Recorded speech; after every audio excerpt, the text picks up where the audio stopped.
Hey, I'm Johnny Ebert. I'm the lead designer on Dawn of War 2. Today I'll be taking you through a small part of the Space Marine campaign.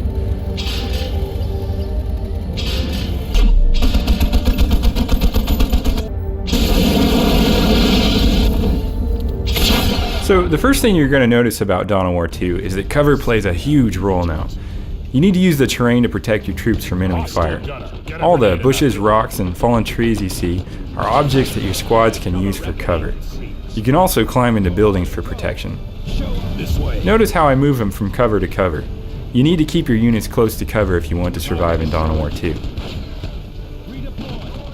Looks like we've spotted some orcs up ahead.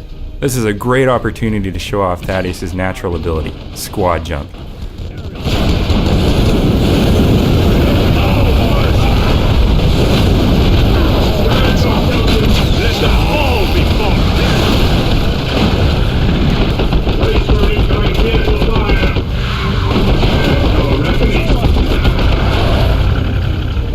Luckily for Thaddeus, squad leaders don't die in Dawn of War 2. They're simply incapacitated when they reach 0 health. We can revive Thaddeus with another squad leader now.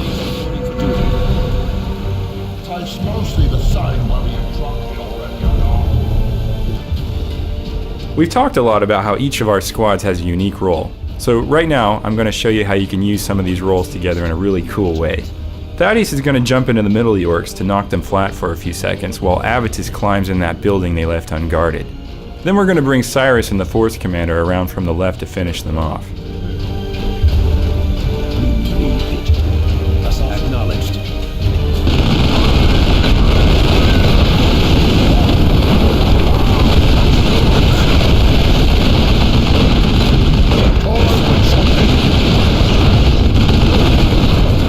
This is just one of the many ways you can combine your squad roles for deadly effect. We can't wait to see what other players come up with. Up ahead you see a shrine to the Emperor. If we capture it, we'll increase morale across the sector and stabilize the planet. But capturing this shrine is going to be difficult. The orcs know the value of the shrine just like we do, and they keep it under heavy guard. We're taking a real risk going after this shrine, but we think the benefits are worth it.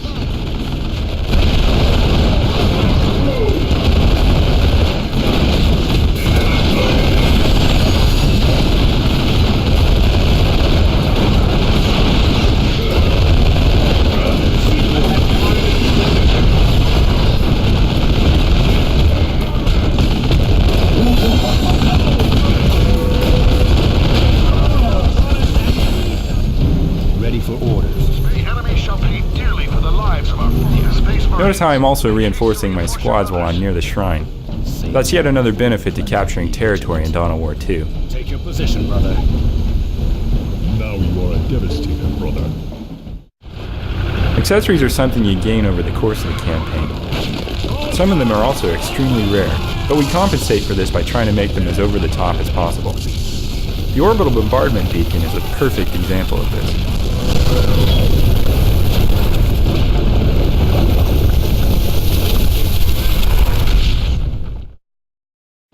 You're going to face some very deadly opponents in Dawn of War 2. And these opponents are going to challenge you in very surprising ways.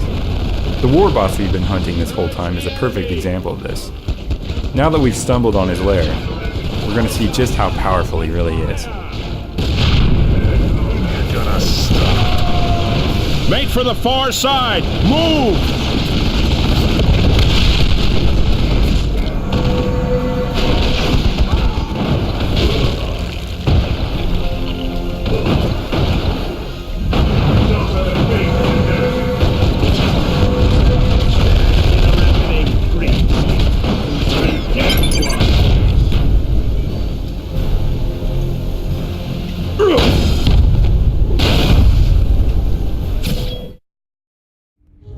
You'll notice that we picked up a few new pieces of war gear in our last mission. Some of these new war gear items will be upgrades to pieces we already have, but some will be new types of war gear. You'll also notice that some of our squads leveled up. Each time a squad levels, you'll be given an attribute point to spend. You'll also be able to unlock new abilities when you invest in an attribute. Our Force Commander has been specializing in health so far, and he's 1 point away from unlocking the taunt ability. Avitus has been specializing in ranged combat.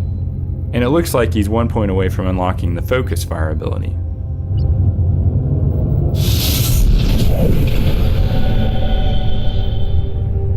We've really enjoyed showing you this small portion of the Space Marine campaign.